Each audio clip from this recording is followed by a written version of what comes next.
امروز میخوام یک بدهی کوچک از بدهیان به ایرج مصداقی رو پرداخت کنم.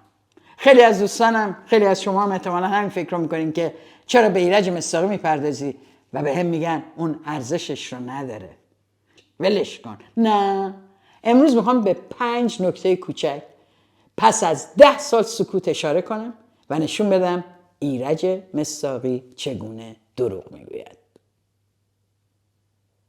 میخوام به تجاوز، آزار پناهندگان، ویلای آنتالیا، خانه در لندن، پول گرفتن از مجاهدین، همکاری با دستگاه اطلاعاتی و 10 مورد ریز و درشت دیگه ای که توی بحثاش مطرح کرده رو میذارم کنار تا فعلا کیفش رو ببره و به این چند نمونه که گل درشتای موضوعاتشه و دائم تکرار میکنه اشاره کنه.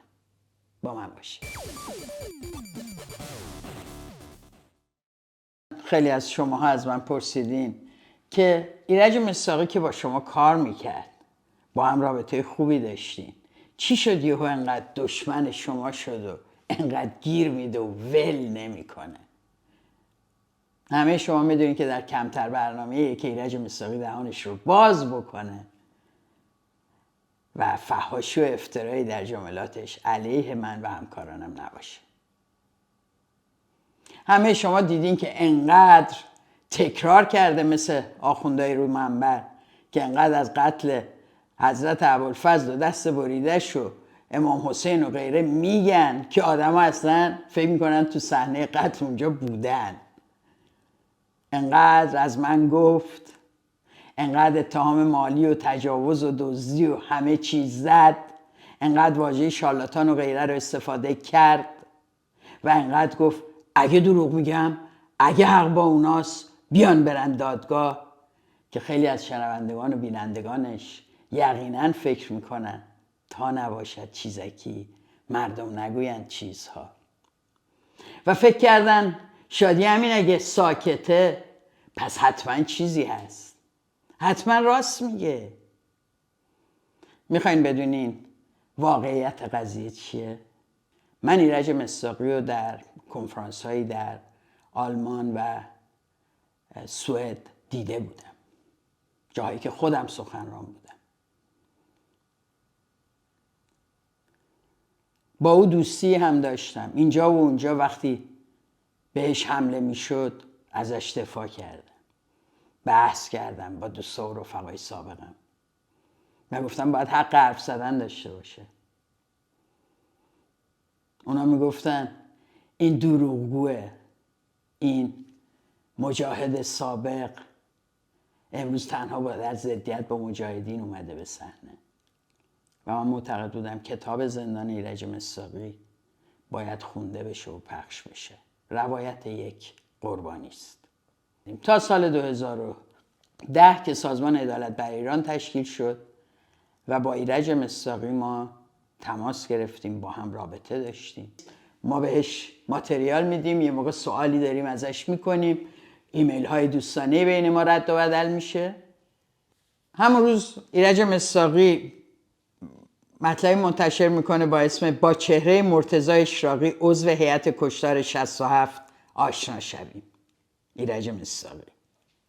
ببینید در مورد این عکس وقتی شادی صد بهش میگه اسم منو نیار، ایشون چقدر عرصه بهش باز میشه که بره بنویسه سالها به دنبال عکس مرتضی اشراقی بودم، به همه جا سر زده بودم، از هر کسی کمک خواسته بودم، اما هرچه میزدم به در بسته میزدم و کوششهایم به جایی نمیرسید. قضاوت کنین ببینین از یه چیز خیلی کوچیکی میشه نتیجه گرفت کیه که استثمار میکنه بقیه رو. مگه نگفته بودی ما استثمار میکنیم همه همکارامونو؟ میبینین اینجا در این مطلب میگه در واقع خودشه که پیدا کرده. سالها به دنبال عکس مرتضی اشراقی بودم، به همه جا سر زده بودم، از هر کسی کمک خواسته بودم، اما هر چه میزدم به در بسته میزدم و کوششهایم به جایی نمیرسید. منی که از جریان اطلاع دارم بعد جمله بعدی میگه تا اینکه شادی صد پیدا شد و اینو برام پیدا کرد. همینی که میگفت تو خانواده رفسنجانی بود و از زیر دستگاه اطلاعاتی اومده و چه میدونه چی به چیه؟ بالاخره مهمه دیگه. ما نمیخواستیم چهره این جنایتکارا رو مستند کنیم. 25 سالم که همه این دادخواهان تلاش کردن نتونستن. کار سختی نبود، وظیفه هر کسی بود که میتونست کمک کنه. وظیفه بود. در ادامه میگه هنوز دارها را نشسته بودند و پیکر جعفر کاظمی و محمد حاج آقایی را به خاک نسپرده بودند که تلاشم به بار نشست. و میگه بغضم خلاصه از دست دادن این دو عزیز که همون موقع اعدام شدن زمینه ای شد که عکس اشراقی را پیدا کنم. دقت کنین خونش نشسته بوده، یه ایمیل با عکس اشراقی از شدید صد بهش میرسه. بعد این چنین روزه‌ای برای ما تنظیم میکنه که آهای من اصلا امروز چون بغض کرده بودم خدا بهم داد، تلاشم به بار نشست. در چند سال بعد، در سال 2018 من میام موضوع عکس اشراقی رو در فیسبوکم می نویسم. زمانی که ایرج مصداقی به شدت داره حطاکی میکنه، به شدت به من فحاشی میکنه و من میام میگم اینو. می نویسم که عکس رو شادی صد در اختیارش گذاشت. جوابش رو ببینین. جوابش میگه که من عکسش رو داشتم، ولی چون منبع عکسم ممکن بود شناسایی بشه منتشر نکرده بودم. و شادی صد بی خود میگه اصلا این وقتی عکس رو فرستاد نمیدونست این کیه، این چه میدونه اشراقی کیه. شادی صد رفته به یکی مأموریت داده، من بهش گفتم در کتابخونه ملی میتونی عکس‌ها رو پیدا کنی یا در کتاب کانون وکلا، و این رفته پیدا کرده، فکر میکنه کار مهمیه. من به هر کی میگفتم تو ایران یه عکس میگرفتم میفرستاد. خیلی واقعا موزیکی تو باید یکی بره بهش بگه، یکی بنویسه. کسی نبود، کسی نکرد. برای همین اینا تونستن بدون مسئولیت، همونطور که رئیسی بدون پاسخگو شدن کشت، همونطور که بقیهشون بدون اینکه پاسخگو بشن کشتند و هستند و میکشند. اساسا عدم پاسخگویی هم تو اپوزیسیون هست هم تو جمهوری اسلامی، دو کلش عدم پاسخگویی. یکی نیست بهش بگه اگه تو این عکس داشتی چرا این امسال نگه داشتی؟ همون روز رسید دستت، همون روز منتشر کردی. و بعد در ادامه این مطلب می نویسه که من راهنمایی کردم بهشون که از کجا میتونن عکس حاج داوود رحمانی رو پیدا بکنن در نشریه رجعت و اینا بماند که یکی رو فرستادن اونجا و این طرف دستگیر شد. چی؟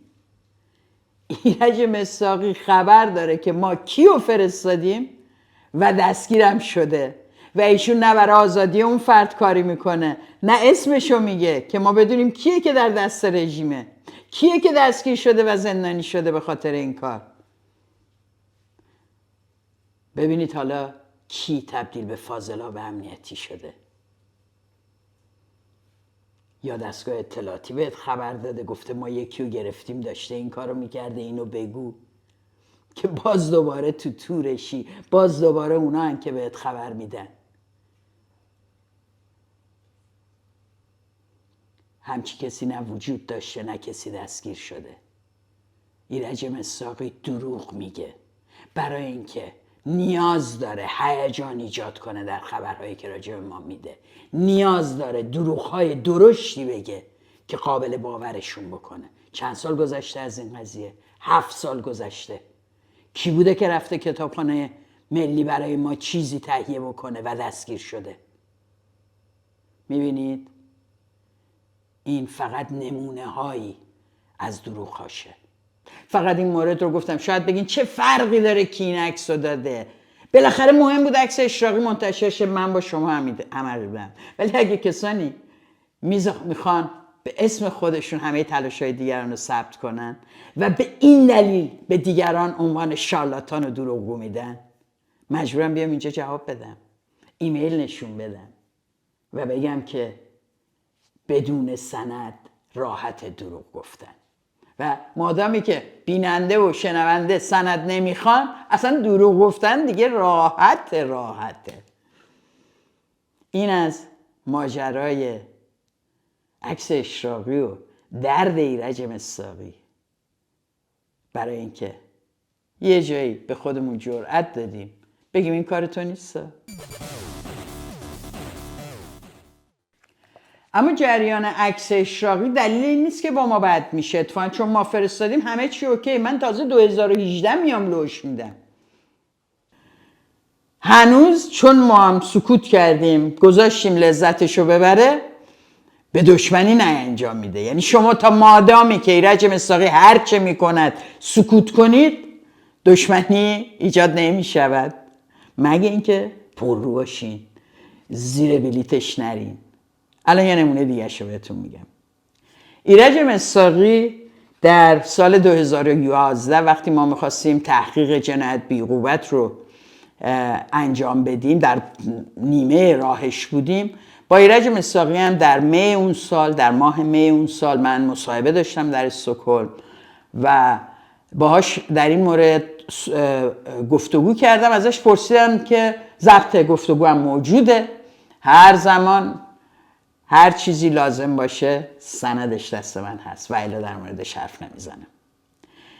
ایرج مصداقی اونجا میگه که در مورد شکنجه جنسی به زندانیان سیاسی و به ویژه موضوع تجاوز به دختران باکره قبل از اعدام هیچ اطلاعاتی نداره و خودش نمیشناسه کسی و همون حدیه که در فضای مجازی موجوده اونم میدونه. اینکه بعداً چه ادعاهایی میکند و امروز چه ادعاهایی میکند بماند. ما 2-3 نفر رو هم به ما معرفی میکنه برای مصاحبه از زندانیان زن مجاهد سابق. مصاحبه صورت میگیره، کتاب آماده انتشار میشه، نسخه ای برای او و بقیه مصاحبه شوندگان میره که نظر بدن در مورد جاهایی که خودشون تجربه داشتن، احیانا فکر میکنن تناقض یا موردی هست که باید دقت بشه روش. ایرج مصداقی تماس میگیره با ما و میگه در صفحه این کتاب هستش، کتاب جنایت بیعقوبت هست، جلد 1 که مربوط به دهه 60 هست. میگه که در صفحه 31 کتاب اعلامیه یا اطلاعیه سازمان مجاهدین که در 28 خرداد 1360 منتشر کردند نباید بیاد، باید ورش داریم. میگیم چرا آخه؟ سازمان مجاهدین خودش باید اطلاعیهش وایستاده. اصلا مگه میشه ما تاریخ رو عوض کنیم؟ ما داریم بستر سیاسی اون اتفاقات رو میگیم، در این حال میگیم سازمان مجاهدین هم این اطلاعیه رو داده. ببینید این همونیه که ما رو میگه اینا با فرقه مجاهدینن.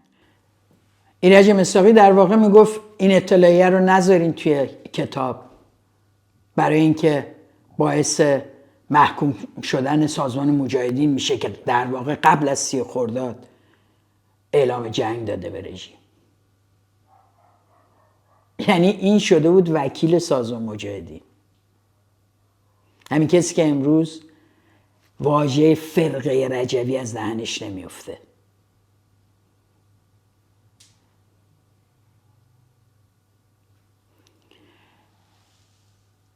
سازمان مجاهدینی که ایرج مصداقی رو به عنوان شاهد کراوات و بلیتش رو تهیه میکرد و هتلش رو میداد میبردتش در نهادهای یون شهادت بده، با این وزیر و اون وزیر در این کشور و اون کشور بشینه، که امروز بیاد اینو به عنوان اعتبار خودش بگه. نمیگه که سازمان مجاهدین با ارتباطات بین المللیش منو میبردن ها. میگه من کار کردم با سازمان ملل، با کمیته ناپدید شدگان قهری، با سازمان کار و نزدیک جان تو کار نکردی. یکی بهش بگه سازمان مجاهدین ارتباط داشت و رو میبرد مثل کسانی دیگه که میبرده. کما اینکه بعد از اینکه از این سازمان جدا شدید نه کسی خانه دیدار با شما شده و نه دیداری داشتید. در واقع ایرج مصداقی از ما میخواست حذفش کنیم چون معتقد بود این به ضرر سازمان مجاهدین میشه. همینیه که میگه من از زمان فلان علیه مجاهدین جنگیدم و مبارزه کردم و غیره. ما رو متهم میکنه که با سازمان مجاهدین همکاری داریم، که اگر میداشتیم بارها گفتم نه ترسی از مصداقی داشتم، نه از جمهوری اسلامی، نه از هیچ کس دیگه، همونطور که امروز از هیچ کس نمیترسم و همونطور که سالها قبل برای بیان هویت و گرایش جنسیم از کسی نترسیدم. این هم به مذاق مصداقی خوش نمیاد. یادم برگشت گفت که یا اینو بر میدارین یا علیتون مینویسم. منم برگشتم گفتم که ببین برو هر کاری میخوای بکنی بکن، ما تحریف نمی کنیم واقعیت تاریخی رو به نفع هیچ کس و به هیچ دلیلی. برگشت گفتش که به اون کسایی هم که بهتون معرفی کردم میگم مصاحبه‌هاشون رو پس بگیرن. اینو کتبی هم توی ایمیل گفته ها، گفته به فلانی و فلانی میگم، 2 تا از زندانیان سیاسی سابق، 2 زن زندانی سیاسی سابق، که مصاحبه‌هاشون رو پس بگیرن. خب من اونم مطمئن بودم انقدر ما رابطه حرفه‌ای و همدلانه‌ای با کسانی که باشون مصاحبه کردیم داشتیم که روایتشون رو باز و شفاف برای ما جلوی دوربین گفتن که مطمئن بودم اونها روایتشون رو که در یک کتاب قرار ثبت بشه برای رسیدگی به جنایت جمهوری اسلامی و مجازات آمرانش پس نخواهند گرفت. بهش گفتم برو هر کاری میخوای بکن. از اینجاست که رو در رو ایرج مصداقی متوجه میشه نه شادی امین نه همکاران دیگش در عدالت برای ایران تن به هیچ زوری نمیدن. تن به هیچ زوری نمیدن. نه با عنوان و پشتوانه زندانی سیاسی بودن و نه هیچ عنوان دیگه ای.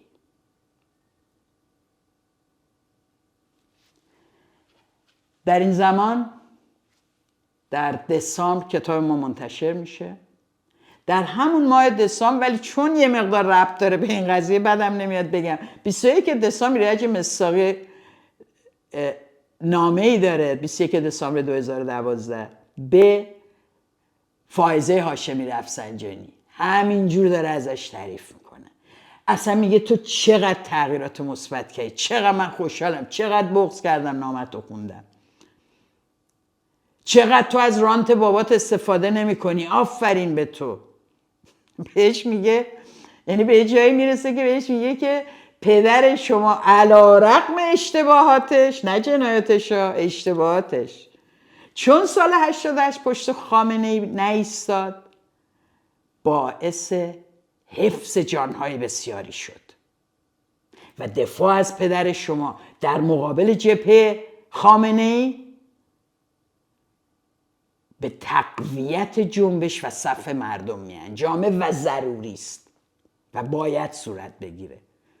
این نامه تو سایت پژواک خودش هست. بابا جون سال 2012 شما رو داره دعوت میکنه به دفاع از رفسنجانی به خاطر اینکه وایستاده جلوی صف خامنه‌ای. بعد هر جا میخواد فوش بده به شادی صدر میگه که این در نماز جمعه رفسنجانی در سال 2009 دستگیر شده. خب عزیز، تو که دیگه دهه 60 هستی، با این تجربه سیاسی تو خارج از کشور تو محیط باز نشیدی نامه میدی از راه دور به دختر رفسنجانی و همون حرفا رو میزنی که یه عده‌ای در سال 2009 راجع به نماز جمعه رفسنجانی زدن که تقویت این نماز جمعه مقابله با خامنه‌ایه. بریم اونجا در مقابل اون یکی جنا. خب حالا دوستان عزیز، این اتفاقات کمی نیست.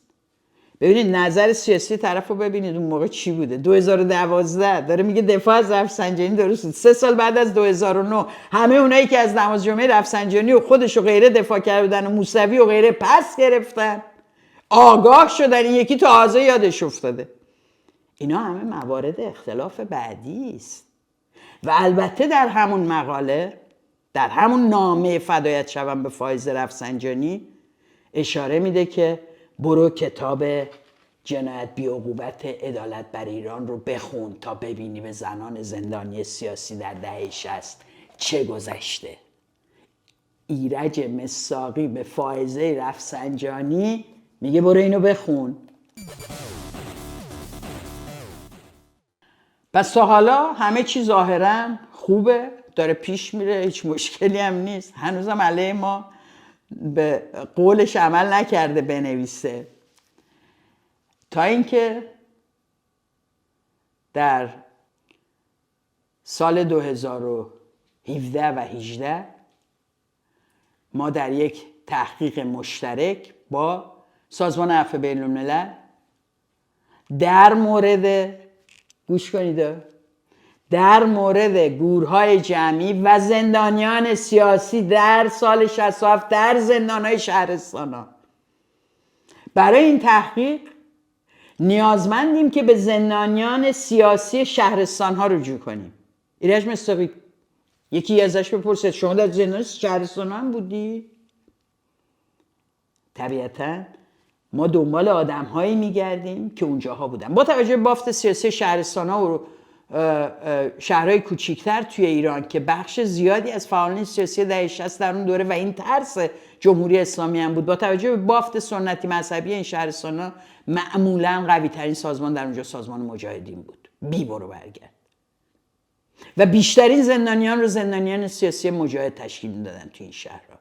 اگه شما بخواید با اون قربانیان، با اون بازمانده ها، با اون جان به در برده ها صحبت بکنید، اگر دادخواهی امری فرا سازمانی است و فرا طبقاتی است، یعنی اگر شما دادخواهی جهانبانی را میکنید، حق دارید و باید دادخواهی فلان کارگر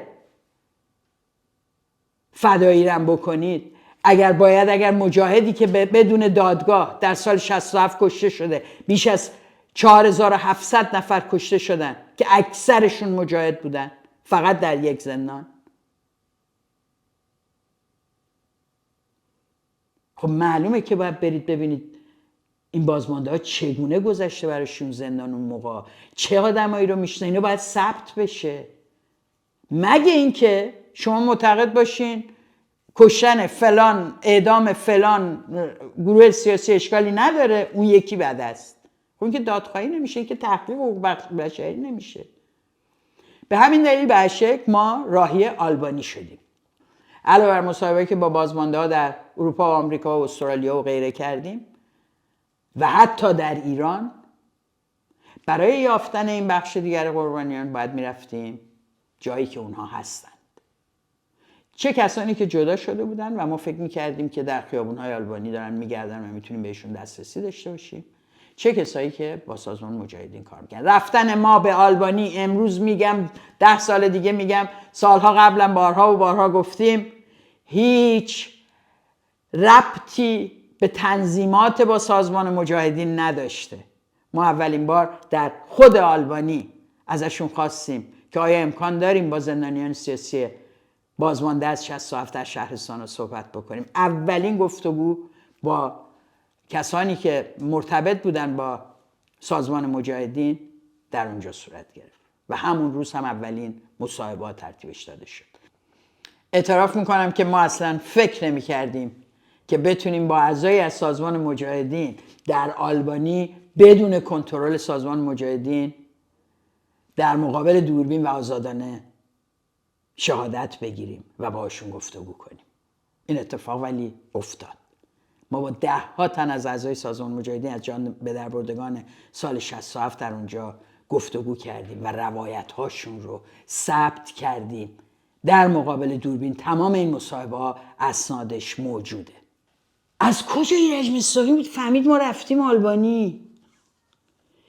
یعنی با درون مجاهدین آدم داره، یا من بهش گفتم، یا واو این همه جا اطلاعات بهش میرسه؟ نه بابا، به این سختی هم نبود. من وقتی از آلبانی برگشتم آنقدر از شنیدن این روایت ها حالم بد بود که وقتی همون روز از فرودگاه بلافاصله به برنامه‌ای در شهر فرانکفورت رفتم، با دیدن 2 تن از زندانیان سیاسی سابق که دوستان ایشون بودن، بهشون و از من پرسیدن چرا حالت بده؟ گفتم از آلبانی برمیگردم. خطایی نشده بود، مگه دزدی کرده بودیم؟ گفتم از آلبانی برمیگردم و حالم بده. روایت هایی که شنیدم آنقدر تکان دهنده است که فکر میکنم ماه‌ها احتیاج داشته باشم تا اون تصاویر رو از ذهنم دور کنم. خبر بلافاصله میرسه به ایرج مصداقی. خبر بهش میرسه و در اولین موقعیت، حتی قبل از اینکه گزارش اساساً منتشر بشه، شروع میکنه داد و بیداد کردن که اینا رفتن برای یه دونه معامله نون آبدار با مجاهدین. دستشم اینجوری میکنه جلو دوربین و میگه من اطلاع دارم اینا برای یه معامله نون آبدار رفتن از اونو گزارش تهیه کنن. هیچ کس هم تا امروز بهش نگفت این اسناد دست کجا اومده بود. گزارش ما منتشر شده اما و یکی از گزارش های بسیار مهمی است که در کشتار 67 عاملین و آمرین این جنایت رو در زندان ها معرفی میکنه و بحث موسوی و مسئولیتش در این جنایات مطرح میشه. ایرج مصداقی اما هر آنچه در توان داشت علیه این گزارش به کار برد. هیچ جا نیومد بگه که حالا یه کار خوبی هم کردن بذاریم بکن. نه نه نه نه نه. ایرج مصداقی داد زد، گفت کی بهتر از من که بیان باهاش مصاحبه کنن؟ لازم بود پاشن برن آلبانی؟ چطور میشه راجع به کشتار 67 شما برید تحقیق بکنید؟ چطور میشه شما برید راجع به قبرها، راجع به مفقودین تحقیق بکنید، توش فرقه رجوی باشه من نباشم؟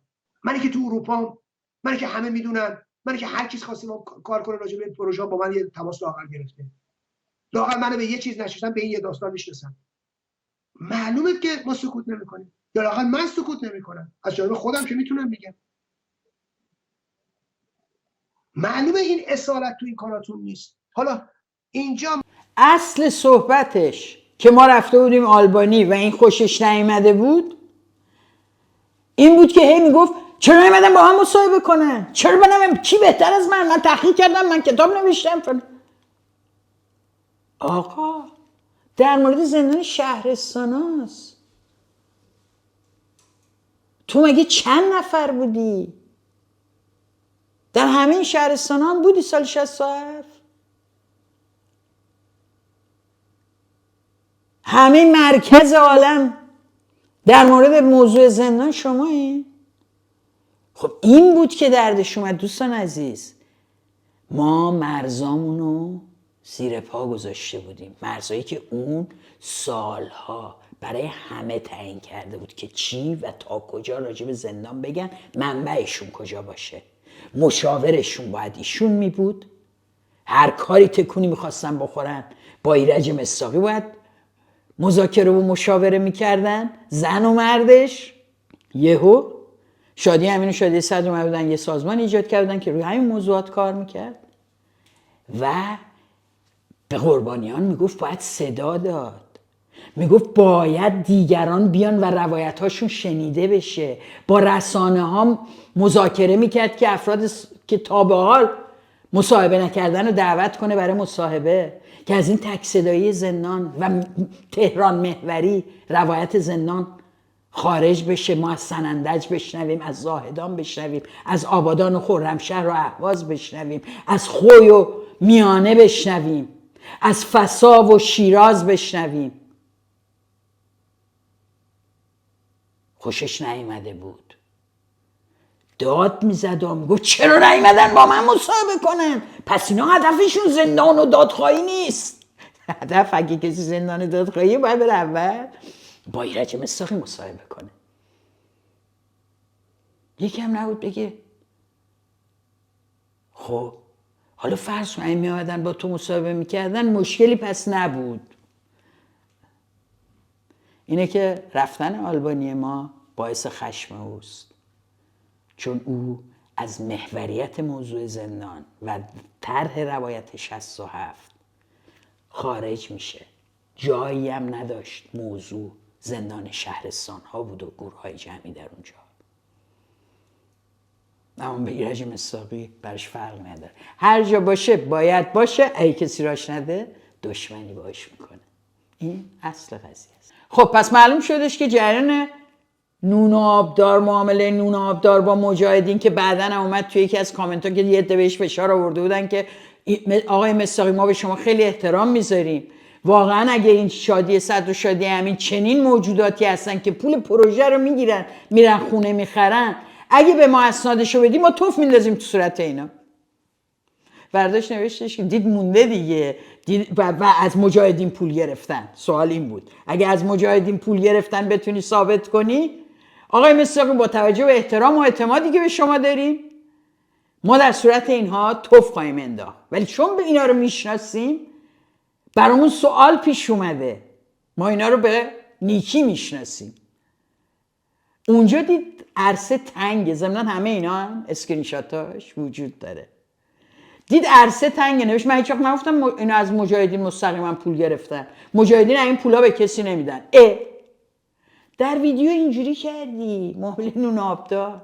پس دیدیم که در مورد مجاهدین و پول گرفتن از مجاهدین توسط ما و سازمان عدالت برای ایران دروغ گفت، هیچگاه بابتش عذرخواهی نکرد و همچنان بر این دروغ به شکلهای دیگه داره صحه میذاره. من اینجا اعلام میکنم که سازمان عدالت برای ایران، شادی امین، شادی صدر، هیچگاه از هیچ سازمان سیاسی بابت فعالیت هاشون هیچ پولی دریافت نکردیم.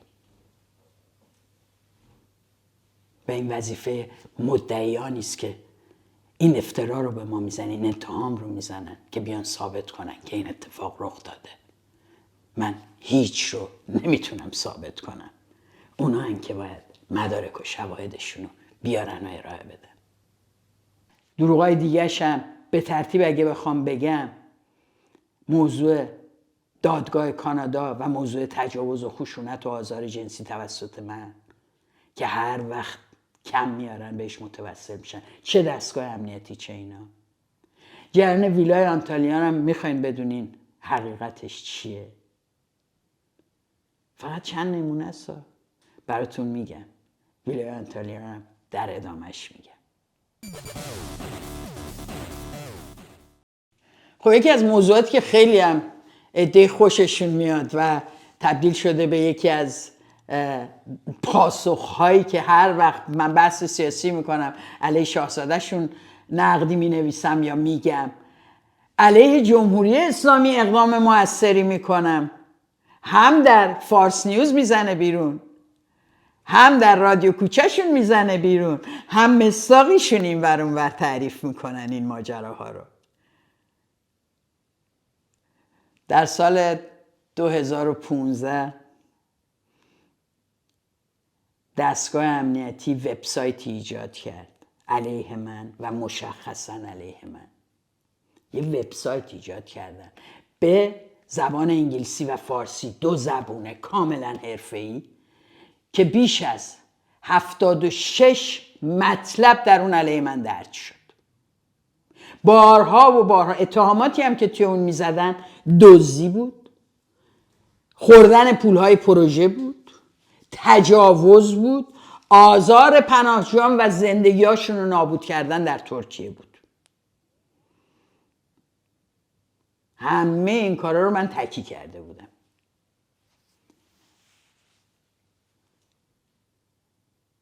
خب خیلی دردآوره، شما سالها مبارزه کردین، بعد اتهاماتی که بهتون زده میشه، افتراهایی که بهتون زده میشه، درست موضوعاتیه که سالها علیش جنگیدین و هزینه دادین. دردآوره، برای من دردآور بود، ولی من مثل همیشه چیزایی که دردم میاره منو به انرژیمو افزایش میده برای اینکه علیش مبارزه کنم. چجوری میتونین عامل درد رو نابود کنین؟ برای من در اون دوره مبارزه علیه این وبسایت یافتن کسانی بود که پشت این نشستن و دارن کار میکنن در خدمت دستگاه امنیتی، هر کی هستن، هر جا هستن. کاری که کردم این بود که به شرکت آیتی، از یک شرکت در واقع خدمات اینترنتی خواستم که پشت این ماجرا رو در بیارن، کالبد شکافی اینترنتی بکنن و پیدا کردن فرد خاطی را در تورنتو کانادا. واو، جمهوری اسلامی، طرف تو کانادا وبسایت میزنه علیه شادی امین و این مزخرفات رو مینویسه. ولی تأثیر داره برای اینکه آدما فکر میکنن واو علیه شادی امین که اینا رو میگن اگه ما سرمون رو بیاریم بالا چه میکنن با ما؟ شادی امینو که این چیزا رو راجبش میگن و شادی امین سکوت کرده، حتما یه چیزی هست. ولی به محض اینکه فهمیدم کی پشتشه، دوستان عزیز، وکیل گرفتم، شکایت کردم از آلمان، شروع کردم ترجمه تمام مطالب این وبسایت، اوناییش که برای دادگاه مهم بود که ترجمه رسمی بشه. بردم اینا رو ارائه دادم، رفتم اومدم جلسه با وکیل گذاشتم تا بتونیم ثابت کنیم که چیزهایی که در این وبسایت علیه من گفته شده دروغه، سراسر افترا و در جهت تخریب شخصیت منه، تخریب کارها و فعالیت‌های منه، ترسوندن دیگران از منه، از نزدیک شدن به منه، امنیتی کردن تماس با شادی امینه. و ایرج مصداقی شد بازگو کننده و کپی کننده مطالب این وبسایت، چه در وبسایتش چه بعداً در گفتگوهاش. در دادگاه کانادا در سال 2018 در 8 روز در ماه ژانویه شاهدا اومدن حرف زدن. شاهد از وکیل متخصص داشتیم تا اسناد دروغی منتشر شده توسط اونا رو بررسی بکنه، تا متخصص اینترنت از کانادا، تا آسیب دیدگان قبلی این وضعیت. و من کسی بودم که از همه خواستم بیان دادگاه. آدرس دادگاه رو برای تمام ایرانی‌ها فرستادم و گفتم هیچ چیزی برای پنهان کردن ندارم، بیایید و شاهد این دادخواهی و حق طلبی من باشید.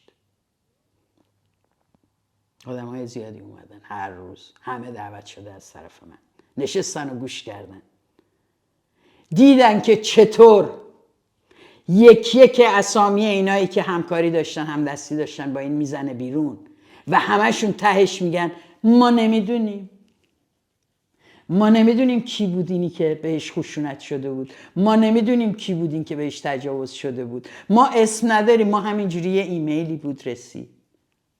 و همه چی دروغ و دروغ و دروغ، همه چی فیک فیک فیک، همه چی ساختگی.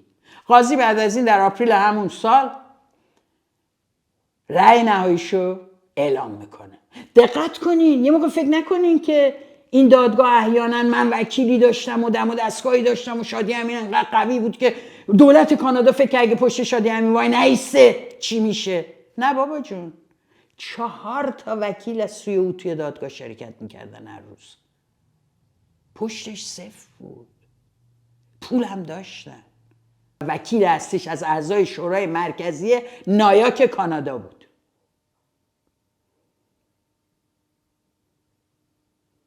پشتشون گرم بود، پول داشتن، سازماندهی داشتن، هدف داشتند.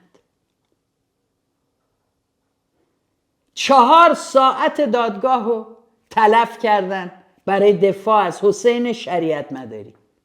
4 ساعت که بگن نباید به حسین شریعت مداری گفته بشه فرد بدنام خشونتگر، او یه روزنامه نگاره. خب این دادگاه تشکیل میشه، رأی دادگاه به نفع من صادر میشه. رأی دادگاه میگه تمام افتراها دروغه و غیر قابل اثبات بوده. رأی دادگاه کانادا به طور روشنی میگه تمام موارد تجاوز، خشونت، پولشویی، دزدی که به شادی امین الحاق شده در این وبسایت و توسط افراد ناشناس مصداق افتراست و فرد سازنده این وبسایت یعنی آرشام پارسی محکوم به پرداخت خسارت به شادی امین میشه. بالاترین حد دادگاه کوچک مدنی معادل مجموعاً با درصدی از هزینه دادگاه نزدیک به $37,000 که در اقساط باید به من پرداخت میکرد و هنوز داره میپردازه. حکم منتشر میکنم، ترجمه میکنیم، منتشرش کنیم که ایرانی‌ها یاد بگیرن پاسخگو کردن یعنی چی. شادی امین از حیثیت خودش در دادگاهی در کانادا دفاع کرد. میتونستم نکنم، میتونستم انقدر هزینه نکنم. ایرج مصداقی میاد میگه چی؟ میگه $100,000 بودجه عدالت بر ایران رو خرج دادگاه کانادا کرد و نمیگه سندش از کجاست، نمیگه این یکی دروغ از کدوم جیبت در آوردی. ببینید دوستان عزیز، همه اینا رو من این سالها شنیدم و سکوت کردم. همه رو شنیدم و سکوت کردم. نوشت و گفت در آگوست همون سال، گفت سال 2018، گفت دادگاه کانادا رو با اشک و آه و گریه برد.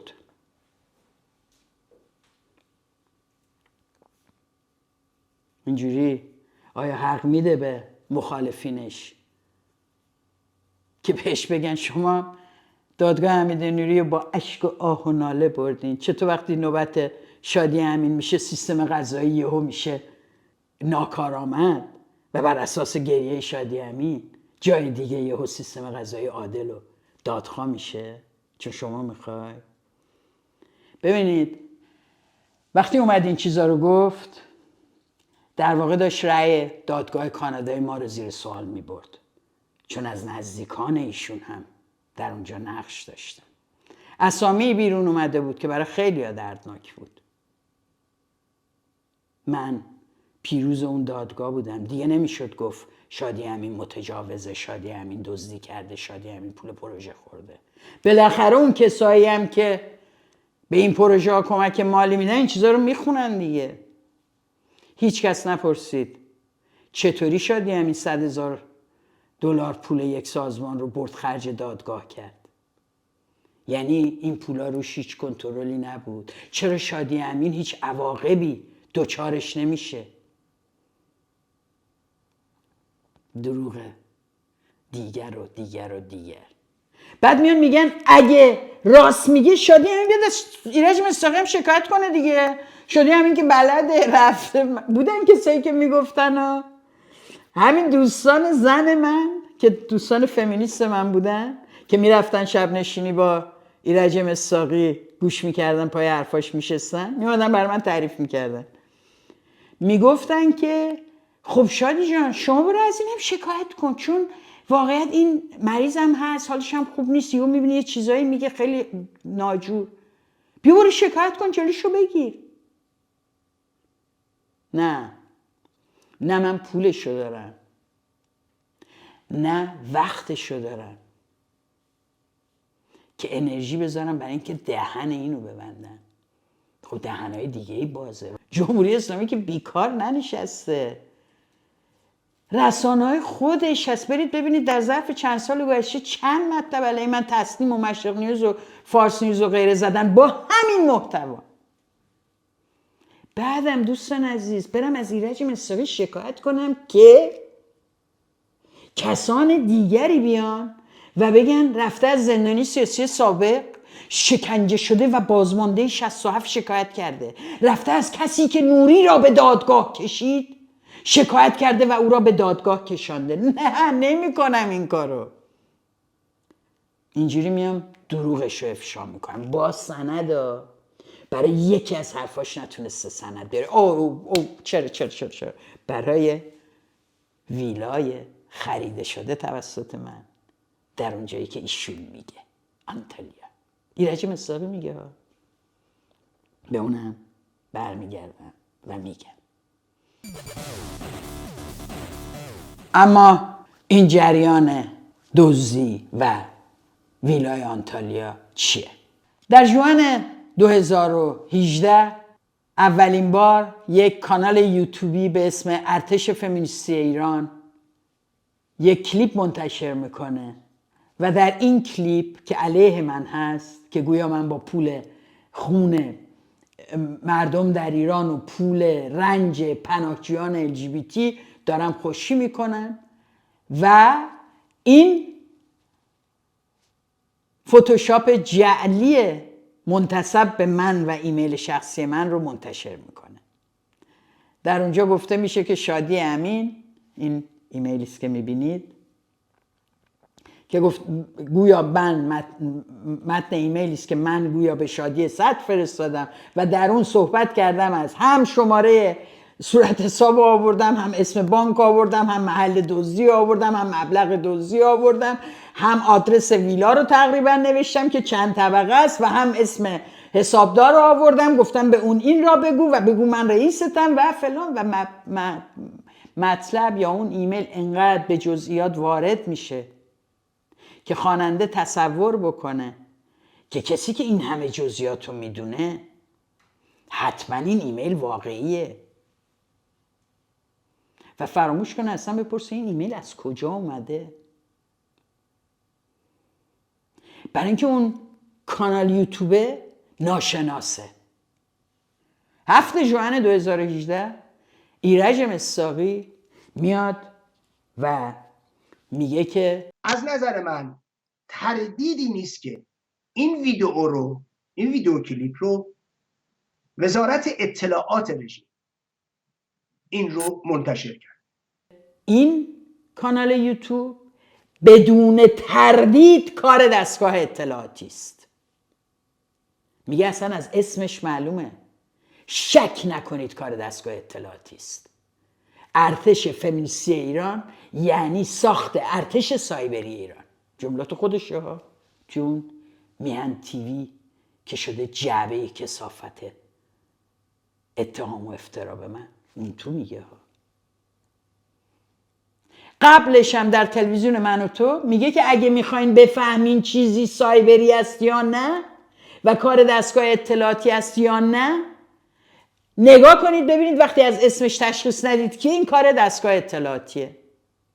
در مورد ارتش فمینیستی و کانالش و اتهاماتی که به من وارد کرده بود و اتهام تجاوز و همه اینها، خب ایرج مصداقی اومد گفت بود کار دستگاه اطلاعاتی، حرف جدیدی نزده بود که خود ما هم میدونستیم. ولی چه اتفاقی میفته؟ وقتی کم میاره علیه شادی امین در سال 2020 در ماه مارچ چیکار میکنه؟ میاد جلوی همون تلویزیون عینکشو میزنه و در اثبات شارلاتان بودن شادی صدر و شادی امین از روی همین ایمیل میخونه. شادی امین دستش رو شده و اون دفعه سندش رو خوندم. بذار من رو اینجا دارم الان خدمتتون میگم. ببینید یه نمونهش اینه. من سوالم اینه. ببینید یه نمونه شادی امین، یادتونه سندی است که ایمیل شادی امین به شادی صدر. ببینید آیا اگه رژیم درست کرده بیاد من خودم در دفاع از شادی صدر یا شادی امین ببخشید مطلب بنویسم.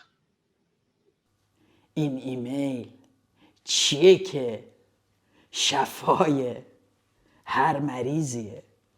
پیروانش در کلاب هاوس در اتاق به اصطلاح دادخواهی و دادخواهان میخونن اینو، بقیه گوش میدن و سکوت میکنن و هی تکرار و تکرار و تکرار میشه. سایت های رژیم میزنن لابلای کلیپ های علیه من و همکارانم در میاد. مصداقی دائم میارتش، مصداقی دائم طرحش میکنه. ایرج مصداقی دائم میگه که ویلای آنتالیا شوم که دیدین، ایمیل رو دیدین که لو رفت، ایمیل رو که من براتون آوردم خوندم. همون ایمیل رو میگه که 2018 گفت کار دستگاه اطلاعاتی ها، 2020 میاد میخونتش خیلی با احساس و میگه ببینید اینا کیه. البته اگه شادی امین و شادی صدر بیان بگن که این کار دستگاه اطلاعاتیه، من خودم به نفعشون مینویسم و ازشون عذرخواهی میکنم. 5 سال گذشت، دقیقاً 5 سال گذشت. بارها من گفتم این کار دستگاه اطلاعاتیه. بعد میان میگن چی؟ میگه اگه دروغه خب بیان شکایت کنن از من، این گوی و این میدان. از بر براعته. دوستان عزیز، اگر شادی امین چنین کاری کرده باشه، ایمیلشو حالا البته تازگی اومدن، چون من گفتم این چجوری به دست شما رسیده، چرا دروغ میگین، این ایمیل من نیست، این فتوشاپ، برین نگاه کنین. مگه میشه یه ایمیلی فوروارد شده است با این محتوا به یکی دیگر، بعد معلوم نیست کی هک شده، کیو گرفتن، چی گرفتن، چرا همین یه ایمیل و چرا با این جزئیات و چرا هیچ عواقبی برای شادی امین نره، همینجور داره ول میگرده که و داره کاراشو میکنه. بعد ایرج مصداقی فراخوان میداد بیایید از من شکایت کنید. میدونه که مردم و شنونده هاش فکر میکنن اگر شادی امین شکایت نمیکنه پس ریگی در کفش داره. نگاه جامعه اینه. خواهی من میخواستم به اون روش متوسل شم که کم نبود چیزایی که از این اون میشنویم که بگیم، ولی ما یاد گرفتیم هم مستند حرف بزنیم و هم کرامت انسان ها بر اون اصل باشه. مادامی که سندی مبنی بر صحت ادعامون نداشته باشیم نمیایم تو فضای عمومی بگیم. ولی ایرج مصداقی چون دروغگوه، چون خودمحوره، چون خودشیفته است، چون فهمیده که مردم به این روش که بشینی و بگی من میدونم این یه آدمیه، ببینید یه روز هم اینجوری شده، اینا رو میگه و بقیه تخم خوران میگن واو این خیلی شجاعه، ببین یکم سوال براتون پیش بیاد. اینو خطاب به اون عده‌ای گفتم که دوست ندارن سوال کنن، همه چی براشون حله و ایرج مصداقی منبع اطلاعاتشونه. دروغگویی که الان تا چند مورد بهتون دروغاشو نشون دادم. ایمیل منتشر شده که اخیراً اومدن حرفاشون رو یکم رنگ و لعاب بیشتری بهش میدن و میگن اطلاعات ایمیل شادی امین رو هک کرده و اینو منتشر کرده. اطلاعات از کجا میارین شما؟ یه نفر تو دستگاه اطلاعات به شما وصل اینا رو میگه یا شما خودتون میفهمین؟ منبع این اطلاعاتتون رو به ما هم بگین. ایمیل من هک شده، همین یه ایمیل اومده بیرون، اونم با این شکل و شمایل و این همه دروغ. خجالت نمیکشید؟ اینم از جریان ویلای آنتالیایی که من نه هیچگاه داشتم، نه هیچ خرید و فروشی هیچگاه در ترکیه داشتم، حتی در حد خرید یک جنس بالای 70 یورو. آیا ایرج مصداقی انقدر شهامت دارد که بیاید و عذرخواهی کنه؟ شادی امین اومد گفت که اینا دروغه و کار دستگاه اطلاعاتیه، اما میدونین چیه؟ من میبینم مثل قارچ آدمایی که علاقمند به این اسناده دروغین و جعلی هستن هی داره بیشتر و بیشتر میشه. طیف سلطنت طلبان رو نگاه کنین، طرفداران آقای رضا پهلوی، ببینید چطور وقتی کم میارن مینویسن برن به موضوع تجاوزشون، برن به ویلای آنتالیاشون، برن به خوردن و دزدیدن هاشون و دائم این ایمیل رو میان مطرح میکنن در کانال های یوتیوبیشون. چی بگن؟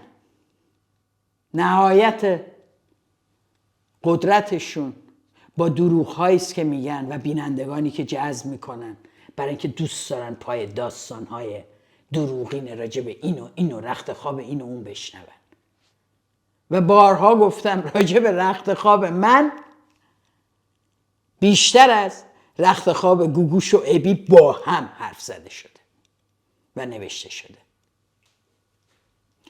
چرا به رخت خواب اشاره میکنم؟ برای اینکه ایرج مصداقی کسی است که میگه شادی امین یک مرد متجاوزه، از مردها هم متنفره، چون عین اوناست ولی یه چیزی کم داره و دستشو اینجوری میکنه. بعد اون احمق بیشوری مثل شادی امین دائما نمیدونم مرد سالاری، آلت سالاری. آقا جان این یه آدمی بیمار عقده‌ای. این همه مشکل این آدم اینه که در واقع توی وجود این یک مرد متجاوز هست، توی وجود این. و این آدم همه زنان رو هم سوژه میبینه. با مردها بده، با مردها دشمنه، به دلیل اینکه مردها رو رقیب خودش میدونه و مردها رو صاحب چیزی میدونه که خودش نداره. یاد حرفای خمینی میفتم سال 58 که گفت شنیدم زنها در بندر انزلی با مایو میخوان برن تو آب، اینها فقط به یک چیز فکر میکنن و دستشو اینجوری کرد. تمدن اینا از تمدن اینا میخوان، اینا از آزادی اینا میخوان.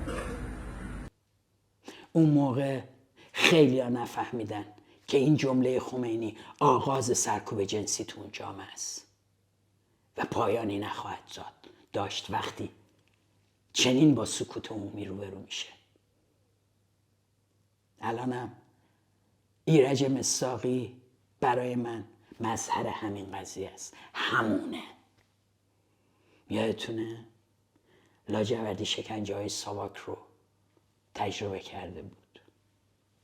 چه کرد؟ برای همینه من ارزش نیست برام زندان بودن یک کسی به تنهایی. مهم اینه که از اون زندان و رنجهاش چی یاد گرفته، چقدر یاد گرفته به کرامت انسانها و عدم تخریبشون پشت کنه، باهاش مقابله کنه. کسی که همون کارا رو میکنه با آدمایی که هنوز زندانبانشون نیست، هنوز کنترلشون رو نداره، هنوز قدرت نداره دهنشون رو ببنده، چنین میکنه. همه اینها رو خیلی ها شنیدن و امروز میان از من عذرخواهی میکنن. خیلی ها رفتن اون زیر براش تایید نوشتن تو فضای اجتماعیش، امروز میان عذرخواهی میکنن. ولی این عذرخواهی ها مادامی که علنی صورت نگیره هنوز درسی برای جامعه نیست و برای من فاقد ارزشه. نذاریم سر هر چیزی سالها لازم باشه تا حقیقت رو کشف کنیم. ببینید 10 ساله داره میگه، هر کی ازم پرسید گفتم دروغ میگه و روزی پاسخش رو خواهم داد. همه به من گفتن اسم این رو نیار، بهش ارزش میدی. ولی راستشو بخواین فکر کردم بخشی از بدهیمو بهش بپردازم. حیفه. برای اینکه فقط بفهمه منو نمیتونه ساکت کنه با هر دروغ و افترای دیگه‌ای که فردا بیاد بزنه، دردش بیاد بیشترش کنه، تندتر بگه و بیشتر تف کنه. برای من این پاسخ یک ادای دینه به اونایی که دوست داشتن از دهن من بشنون که ایرج مصداقی یک دروغگویه، کریه و تخریبگره که یکی از اهدافش این روزها و در سالهای گذشته من و همکارانم در عدالت برای ایران بودیم. میبینید این فقط نمونه هایی از دروغ‌هاشه. نمونه های زیادی داره که من اصلا سراغش نمیرم چون برام اهمیتی نداره. برام مهم نیست که یک فعال سیاسی تا 3 راهنمایی درس خونده باشه یا تا اول نظری یا دکترای فلان داشته باشه. ایرج مصداقی دائم داره میگه این نه تراپیسته، نه بیش از 3 راهنمایی درس خونده، دیپلم هم نداره. در واقع میگن ما روان درمانگریم. حقوق بازی رو میبینید، شادی امین روان درمانگر، ایشون دیپلم نداره. نه اینکه دیپلم ارزش بشه، نه اینکه مدارک تحصیلی ارزش بشه، خیر، اما برای کار تخصصی کردن شما نیاز به مدرک دارید، نیاز به اجازه دارید. اولا اگه دیپلم ندارم و چندین کتاب نوشتم باعث افتخارمه. دوم اینکه این خبر از کجا داری شما؟ کی به تو داده؟ چجوری این جعلیات رو میای مطرح میکنی؟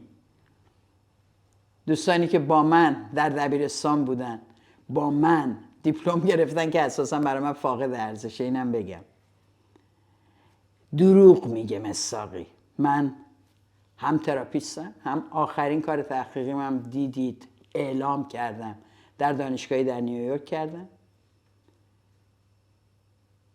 و برام اهمیتی هم نداره. برای همین یه سری چیزا رو پاسخ نمیدم. دوستان عزیز تعجب نکنید یا فکر کنید اگر اینها رو جواب دادم پس در بقیهش حقیقتی نهفته است. نه، سراسر جهل، سراسر خشم و کینه نسبت به ما و سراسر تهمت و افترا صحبتایی. برای همین هر چیزی که بیاد و در آینده بگه چیزی از این حقیقت کم نمیکنه که دروغهاش رو با سند افشا کردن، یک بار مشتشو باز کردن. چرا به همش برخورد نمیکنم؟ نیاد بگه بقیه رو که نگفت پس درست بود، چرا راجب این هیچی نگفت، راجب این هیچی نگفت. خیلی چیزها هست که جواب داره،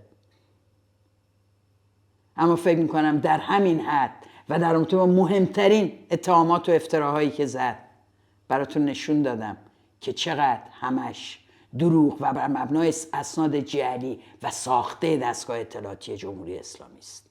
فاضلاب امنیتی یعنی این. موضوع بعدی که میخوام راجبش حرف بزنم اینه که تازگی‌ها سوزنش گیر کرده رو اینه که بگه اینا پروژه اطلاعاتن، اینا پروژه اطلاعاتن. پروژه اطلاعات اینه که ایرج مصداقی در ایمیلی برای من مینویسه که کسایی که تواب میشدن و دستی در نوشتن داشتن در دوره مهدی نصیری می آمدن و در کیهان هوایی و یا کیهان کار میکردن. توابین زندانی ایران با این پروژه در واقع نشریات و نشر جمهوری اسلامی زیر نظر مهدی نصیری کار میکردن. دقت کردین؟ پروژه اطلاعاتی از اونجاها باید بیاد. ولی چی میشه که ایرج مصداقی میتونه با کسانی که توابان رو به کار میگرفتن تا در تئوری ها و نظریه پردازی هاشون و سمت و سو دادن به اخبار جامعه رو سرکوب بکنن، پروژه اطلاعاتی حساب نمیشن. سوال مهمیه. یادتون میاد اون جریان رها و برادرش رو نمیدونم داستانایی که مینوشت بهش میگفتن که ایرج جان، براش مینوشتن که ایرج جان در دانشگاه هنر امروز اعتصاب بود، 50 عکس تو رو دانشجویان هنر نقاشی کشیده بودن و در حیاط دانشگاه چیده بودن. دانشگاه ما همه پشت تو هم. و ایرج مصداقی اینا رو واقعا منتشر میکرد. بعدن اومدش نوشت که دوستان عزیز بعد اون هم البته میگفتن ما خیلی شکنجه میشیم، ما رو گرفتن، ما رو زدن، داداشم رو کشتن، اون یکی رو بردن. همه اینا رو هم این باور میکرد. یه عکس آدم با چادرم فرستادن به اون عکس خودشون. ایرج مصداقی اینا رو باور میکرد، مینوشت. خوشش هم میاد که دانشگاه هنر الان پشت منه، عکس من اومده، عکس من رفته. ولی اینقدر خودشیفته و خودمحوره که دستگاه اطلاعاتی با تشخیص همین یه موضوع اومد نفوذ کرد تو جان و روانش. اومد بعدن خودش وقتی که فهمید خیلی خراب کرده نوشت من عذرخواهی میکنم، در تور دستگاه امنیتی بودم. خب کسی که به این سادگی هفته ها در تور دستگاه امنیتی قرار میگیره که اخبار بهش بدن منتشر کنه، داستان دروغین بدن این منتشر کنه، فقط کافیه وسطش بنویسن ایرج خان عالیه، احتمالاً الان هم داره از این پیامو دریافت میکنه. احتمالاً باهوشتر شده، بعضیشو منتشر نمیکنه ولی به نظر میاد خیلیش رو باور میکنه. ایشون اگه سندی داره یا شواهدی داره که کسی با دستگاه امنیتی کار میکنه، بی‌شرفه اگر عنوانش نکنه. برای اینکه این جامعه امروز چیزی که احتیاج داره دقیقاً تفکیک کسانی است که با شکنجه و آزار و دستگاه امنیتی موجود و قبلی و بعدی موافقند و کسانی که در مقابل این صف قرار دارن. تفکیک اینا بسیار مهمه امروز. ما که این کارو میکنیم. خب دیدید اتهام زد که اینا پروژه اطلاعات رو دارن پیش میبرن. اینا یقین داشته باشید وصلن به دم و دستگاه اطلاعاتی. تو کلاب هاوس گفت دیگه. و براش نه سند و شواهدی داره، نه فعالیت‌های ما در مقابل سیستم جهنمی و جنایتکار جمهوری اسلامی داله بری در اثبات این اتهام. اما من با شهامت میگم آنچه که ایرج مصداقی داره امروز میکنه به ویژه علیه ما به عنوان یکی از اهداف ویژه‌اش دقیقاً تقویت گفتمان دستگاه اطلاعاتی علیه ماست، تکرار گفتمان و اتهامات دستگاه اطلاعاتی امنیتی جمهوری اسلامی علیه ماست. اینو که دیگه با سند گفتیم. هر حرفیو در اون روز در کلاب هاوسیشون زد، فرداش مشرق نیوز زد. عیناً هر حرفیو اونها زدن، اینها بعدش تکرار کردن.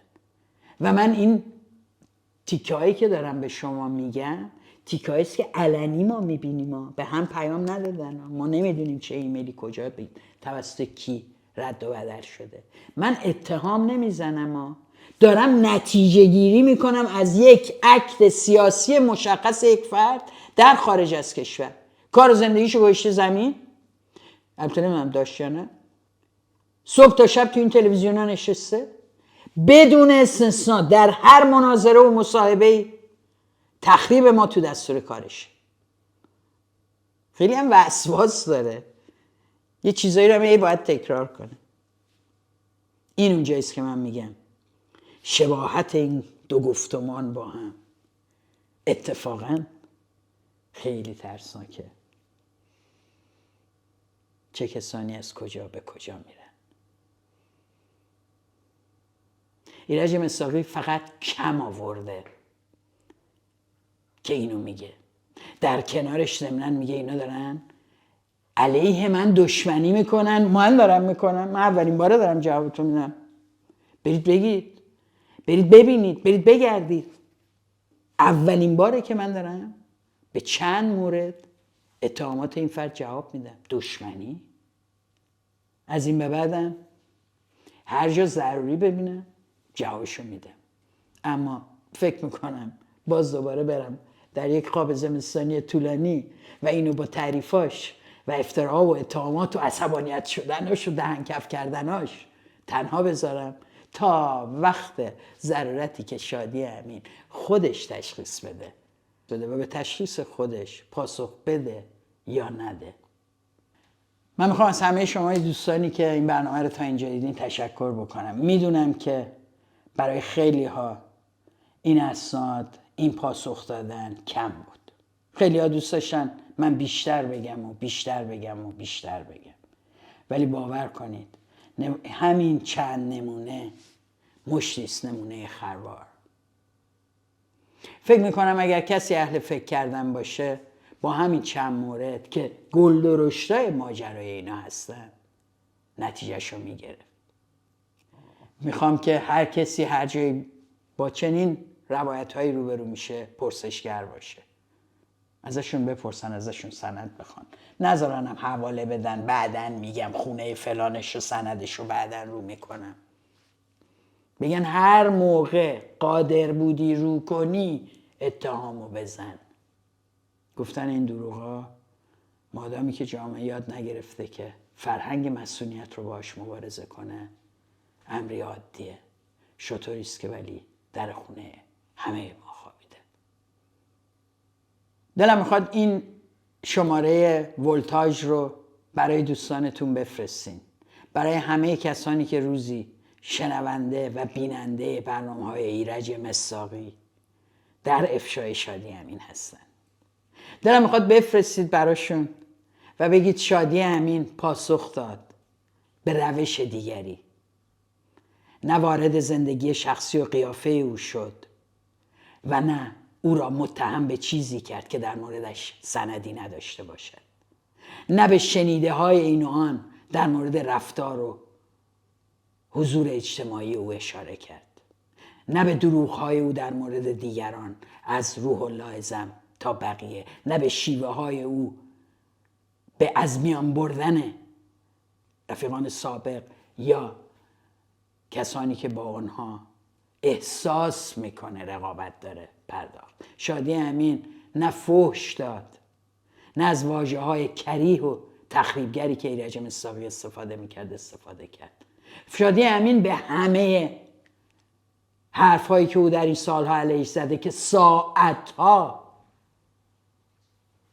لجن پراکنی و تخریب شخصیت منه نپرداخت. در هر موضوعی چند دقیقه چند سند نشون داد تا فقط نشون بده این فرد دروغگوست. این فرد